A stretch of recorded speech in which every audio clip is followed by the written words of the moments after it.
ยวคือเจ็บแท้คือฮะคือนี่คือเจ็บแท้เจ็บบ่ไม่เท่าเจ็บมัน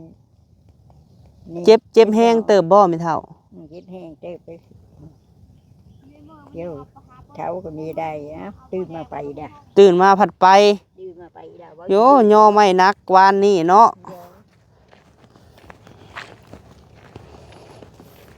ลายท่านก็ให้พาไปหาหมอเนาะพี่น้องจักสิเอาเงินไม่ใส่เนาะไม่เท่าเนาะคันต้องเสีย5 6 7 8แสนพี่น้องเอ้ยไปกับบ่มีพี่น้องเอ้ยจักสิว่าจังไดไปทุนแล้วไปที่นี่ได้บ่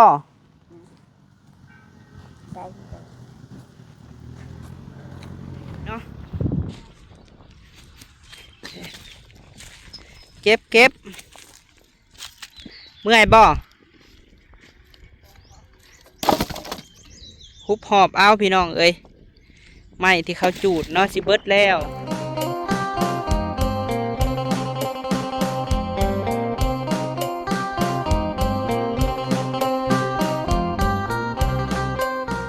โดยกับสบายดีพ่อแม่พี่น้อง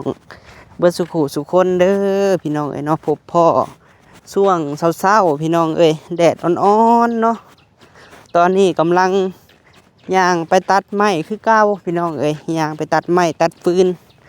พูดแหละเนาะทางมีตู้ค่ำเอ้ยน้อยย่างก้อนแล้วพี่น้องเอ้ย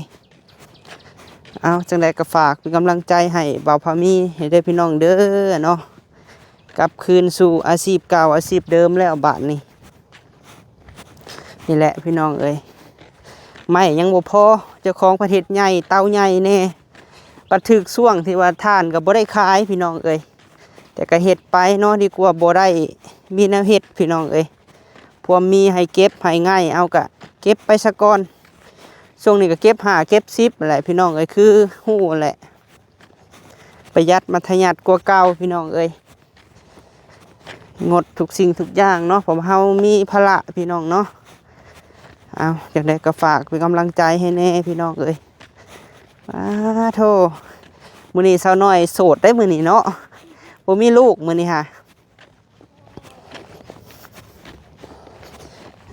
เอาลูกให้นางแหล่พี่น้องเอ้ยสบายดีเด้อน้อยไม่ตู้ค่ำเด้อ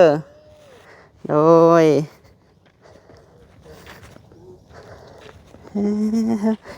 โอ้ผมเป็นยังเราไม่ตู้เอ้ยมานำกันอยู่ปะ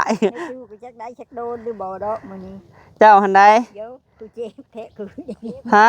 คือนี่คือเจ็บแท้เจ็บบ่ไม่เท่าเจ็บมัน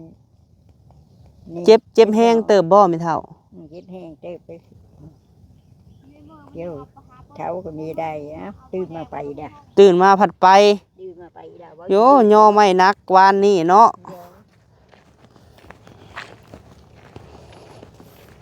ลายท่านก็ให้พาไปหาหมอเนาะพี่น้องจักสิเอาเงินไม่ใส่เนาะไม่เท่าเนาะคันต้องเสีย5 6 7 8แสนพี่น้องเอ้ยไปกับบ่มีพี่น้องเอ้ยจักสิว่าจังไดไปทุนแล้วไปที่นี่แห้งแท้โดยเบิ่งกันพี่น้องเอ้ย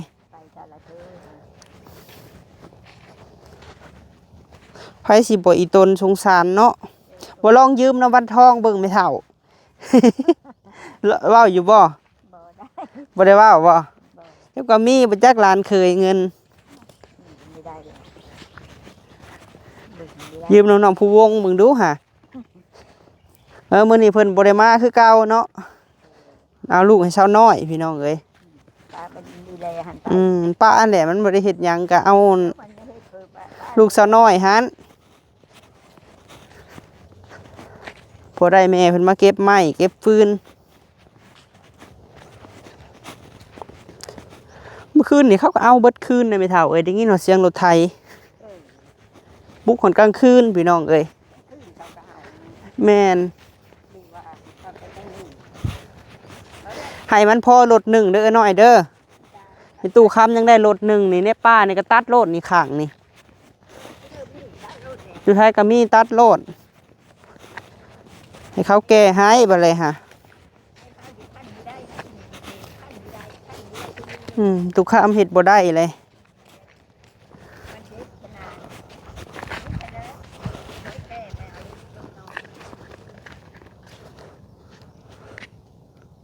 ว่าเขาสิไปเก็บทางกลางผมบ่แม่เฒ่า ทางกลางจะมีเลยทางกลางได้แอลหุ่นมาฮือบาทนี่ เออข้าวบ่ทันรุดดอกแม่เฒ่าไว้ทางกลางป้าไปเก็บทางกลางพุ่นป่ะ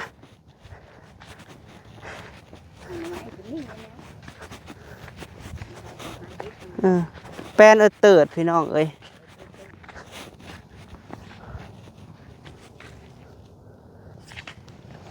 เอาเก็บไม่เท่าเอากระสิเก็บคือกันนี่ถือผ้ามาอยู่พี่น้องเอ้ยนี่ไม้กระดิดกระดอดนี่สั้นๆนี่เก็บไปเห็ดทานพี่น้องเอ้ยไปปกลังมันคลิปก็อยากถ่ายเฮาก็ไม่เท่าไอ้ไม้ก็อยากได้ แมนหันบ่ถ่ายบ่มีแนวลงนี่ไม้สับลาบอยู่นี่ไม่เท่าไอ้เก็บเอาโลดเหนือน้อย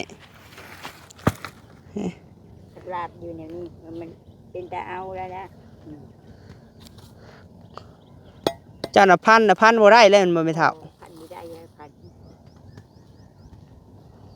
พันได้เชื่อโอ้ยที่ได้อยู่ไม้วันไม่คิดดูไม่ยาวนี่ นี่จะเก็บเอาเนาะไม่เท่าเนาะ โอ้ยฉันไม่คิดถอนก็ได้ ยังบ่มาเนาะแอนนาเนาะ เนี่ยมีมาจะเลย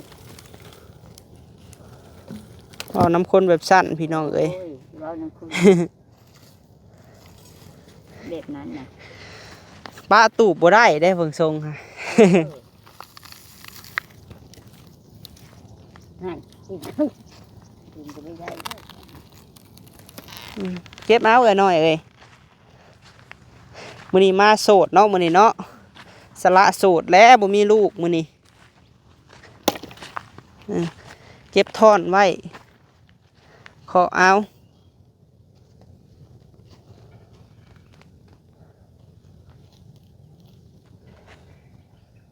อันนั้นก็ของเจ้าบ่แม่เฒ่าค่ะโอ้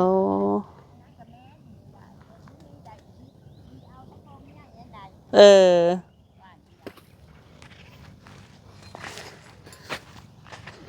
เก็บไอ้น้อยให้มันได้รถหนึ่งเด้อเอาพี่น้องบ่พอมีก็สิเฮ็ดเวียกก่อนเด้อสิไปต่อใส่คลิปเนาะเก็บไม้ก่อนเด้อพี่น้องสิต่อใส่คลิปบัดผู้แลบัดเฮาสิเมื่อผู้พี่น้องเนาะตอนนี้ก็ได้หลายเติบแล้วพี่น้องพอมีได้หากล้องแล้วเนาะผู้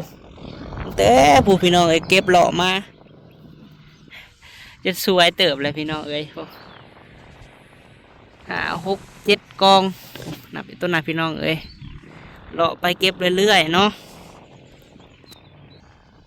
เก็บไม้น้อยพี่น้องไม้น้อยแน่ไม้ใหญ่แน่ปนกันเก็บเลาะไปใส่อะไรเป็นตุคำไปใส่อะไรปุ้นพี่น้องโซนนั่นพูดแหละแค่น้อยก็ได้หลายเติบแล้วได้เพิ่นเนาะเสื้อแขนสั้นพี่น้องโอ้นักสาวน้อยก็ได้หลายเติบแล้วเพิ่นกะกองใหญ่ๆเก็บท่อนไว้พี่น้องวันนี้เพิ่นบ่ได้เอาลูกมามื้อนี้ได้หลายเติบเลยเนาะน้อยเนาะพ่อรถเราประจักษ์ของเจ้านี่เนาะเก็บเมื่อยบ่หุบหอบเอาพี่น้องไม้ที่เขาจูดเนาะสิเบิดแล้วเอาไปปกหลังเตาถ่านบริถือขากล้องมาพี่น้องคนถ่ายคลิปกับสู่ชีวิตและคันช่องบอพามีแหละให้เบิ่งเฮ็ดเวียกพี่น้องโอ้บอพามี1 2 3 4 5 6พี่น้องผู้ถ่าแต่คนมาแก้บาทนี่ต่อไม้แบบสี่แหละครับก็เก็บเอาขอบใจหลายๆเด้อเนาะเจ้าของดินจัดสรรตามใจพี่น้องใครสนใจที่ทางก็ได้พี่น้องอีกบ่ดนเพิ่นก็จะแบ่งขายเพื่อจะเฮ็ดกิจกรรมจกสลากอีกพี่น้องที่ดินตอนใหม่นี่เนาะคือว่าเงิน150,000 บาทนี่แหละแล้วก็จกสลากดินอีกพี่น้องราคา120,000 บาทเนาะว่าใครเป็นผู้โชคดี20 คูณ 20พี่น้องแม่นเบิดกระเวิงอันนี้เลยพี่น้องก ล้กันกับเพื่อนบ่พอมีเนาะกับบ่ไกลกันแปลนเบิดแล้วพี่น้องเอ้ยถือว่าใกล้อยู่นี่แหละแปลนเติดอยู่อีเก็บไม้อีกก้อนพี่น้องเอ้ยจักเล็กจักหน่อยจังสิเมื่อญาติถ่ายคลิปแน่เฮ็ดเวียกแน่บ่พอมีถ้าเฮาบ่ญาติเวลานี่ก็สิบ่ได้พี่น้องเอ้ยคลิปก็บ่ได้ไม้ก็บ่ได้คลิปก็บ่ได้ขึ้นดอกพี่น้องเอ้ยถ่ายคลิปกันเนาะแต่ก็ถ่ายไปเล็กๆน้อยๆดีกว่าบ่มีแนวเฮ็ดพี่น้องเอ้ยนี่แหละไม้แบบซี่แหละพี่น้องที่เฮาเก็บเอาเนาะเก็บเห็ดทานเผาทานพี่น้องเอ้ยพวกยังลายอยู่แถวนะแถวทางหน้าเฮากับยังลายเนาะโดยเอาเห็ดเวียกก่อนเด้อพี่น้องเด้อเนาะเดี๋ยวจังหน่อยจังอันสิถ่ายให้เบิ่งอีกเนาะไปพี่น้องเอ้ยเนาะตอนนี้เฮากะสิเมื่อแล้วพี่น้องเอ้ยสวยแล้วเนาะโดยลายเติบแล้วพี่น้องเอ้ยจะลดเพิ่นยู่พี่น้องเอ้ยคันเฮาเก็บลายกว่านี้กะเพราะว่าทั้งพื้นไปตู้คำแน่พื้นบ่พอมีแน่ของสาวน้อยแน่พอเพิ่นปรับหน้าดินระยะเพิ่นยู่ไปเฮาต้องค้นออกก่อนโอ้บ่ได้มาหาเก็บทานอยู่นี่เนาะน้อยเนาะก็สิพอลดเลยเนาะอย่างไผชวนไปตู้คำก่อนพี่น้องเอ้ยหิวข้าวแล้วมาแต่เช้าโอ้โหตอนนี้ก็10 โมงกว่าเลยพี่น้องเอ้ย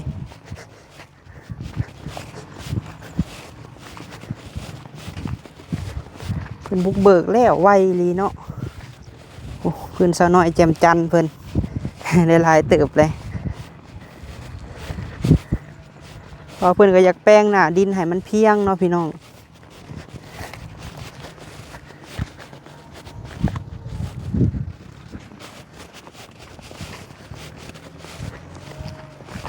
เพิ่นเก็บใส่รถไถเลยเพิ่นมาแต่บ้านปึงวะบ้านดงบักย่างพี่น้องเอ้ยไม่ตู้นี่ได้หลายเลยนี่ตู้คำได้หลายแล้วไม่ตู้นี่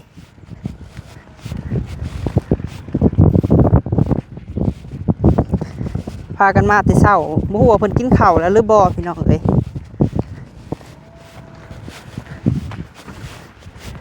น่าจะยังบ่ทันกินเบิ่งทรง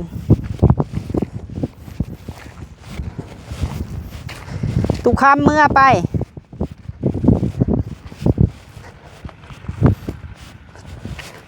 เมื่อป้าจะได้เฮาหิวข้าว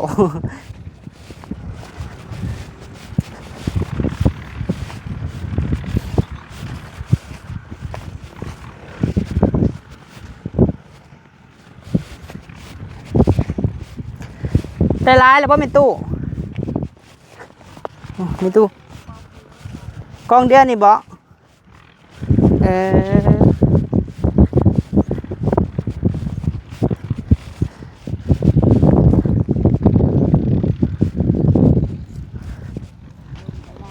ชวนเมื่อได้ป่ะเนี่ยไม่เท่าไอ้ชิเมื่อบ่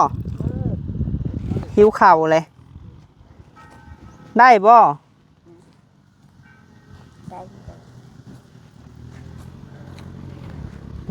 สักหน่อยก็ได้อยู่ดอกรถหนึ่งไม่เท่าเอ้ยแม่นเท่ากับเท่าก็ได้ร้ายเติบเลย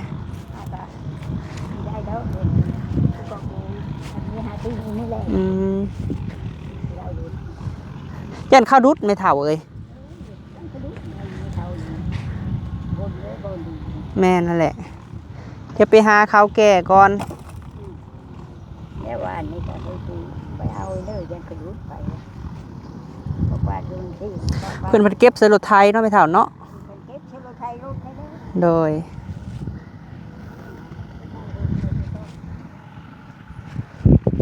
คนตัวเก่าเมื่อก้อนไม่เท่าเอ้ยแต่จึงเก็บใหม่บ่ได้บ่ทานนี่ไม่เท่าบ่มีทานบ่อยู่นี่บ่มีเนาะใหม่เกี่ยงค่ากะลีพี่น้องเอ้ยคันยามพลนี่เฮาจูดหั่นจูดนี่ใส่คือสิคักปลูกเนาะไม่เท่าปลูกมักปลูกมักแตงมักถั่วใส่พี่น้องคือสิงาม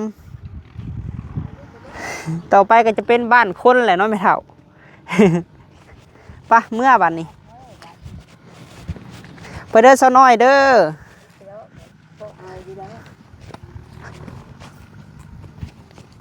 เก็บไปบ้านนี้ก็ เออ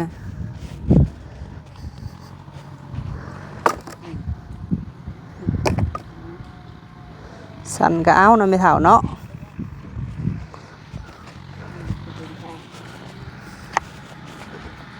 เพิ่นก็พุกเบิกให้แล้วโดยเฮาก็อยากได้ไม้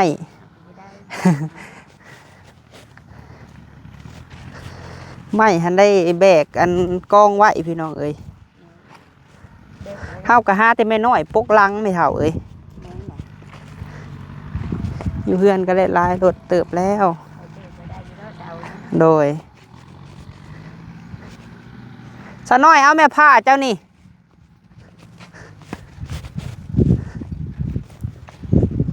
อยู่ของแม่ตู้ได้นี่เนาะ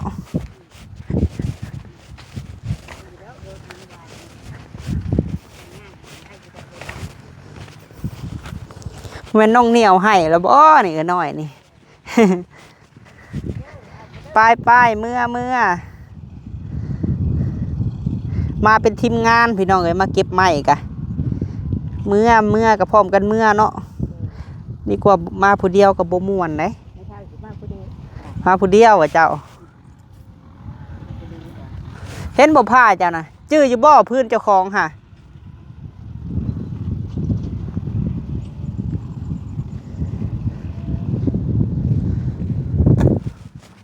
ได้พื้นงามเนาะไม่เท่าเนาะเจ้าเนาะ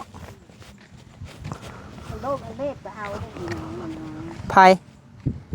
สาวน้อยเจ้าเลือกบ่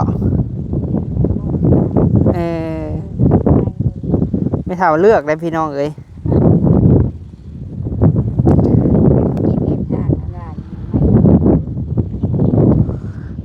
ไปเมื่อหากินข้าวเอาเหือเอาแห้งก่อนตื่นเลิกได้เวียกซ้ายลายเพิ่นว่าเตียนช่วยได้เวียกหน่อย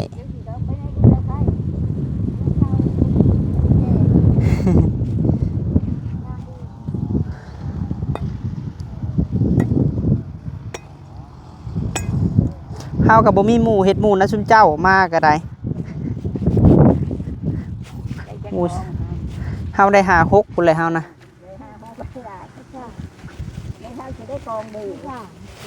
เก็บสะเลยพี่น้องเอ้ยแกนเชิญนะพี่สาวเนาะอาเก็บไปมันนี้ตื่นเชื่อไปพุ่งผ่านกองจะนั่งไปย่างแล้วพุ่งผ่านบาทนี้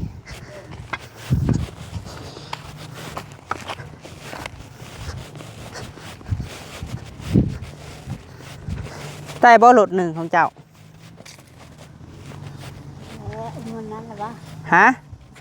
ได้3 กอง3 กองตื่นเช้าวันนี่น้ำได้อยู่ดอกรถหนึ่งเนาะ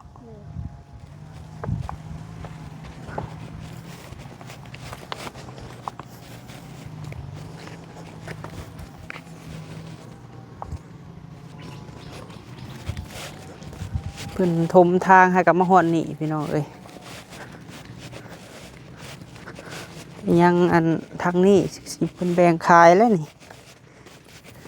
20 คูณ 20หั่น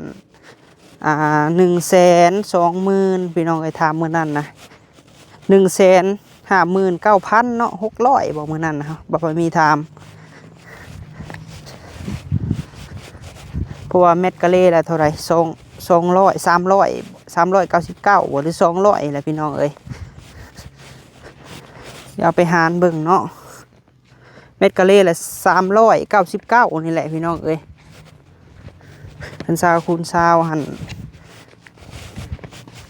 ตกอยู่159,600ฮะ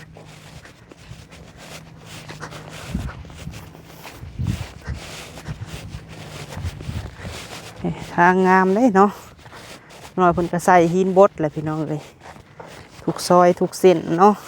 สะดวกสบายไปการไปกันมากันจะบ่ควันบ่ไงพี่น้องเอ้ยจะบ่มีขี้ฝุ่น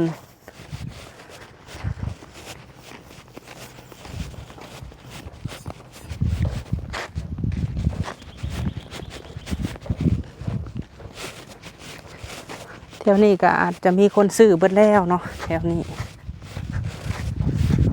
ยังแต่ป่าดอนนี่แหละพี่น้องไอ้ข้างนี่แหละ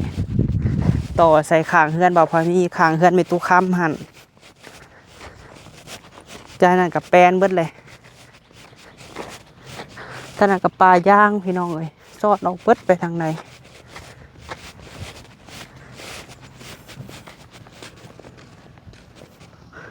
เดี๋ยวสิถ่ายมือเลยเนาะ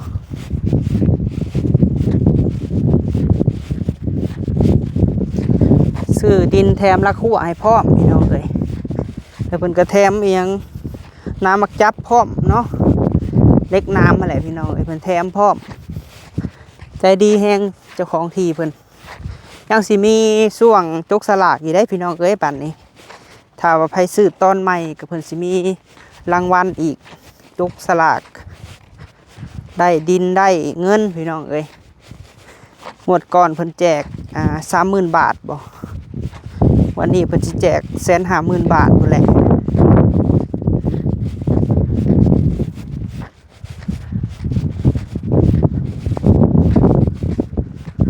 ทางนี้ก็เริ่มออกมาอยู่ร้ายแล้วเนาะ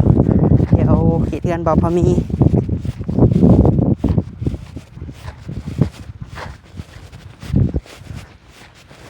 บ่ได้เอารถไปพี่น้องเอ้ยย่างไปมันใกล้แน่เนาะ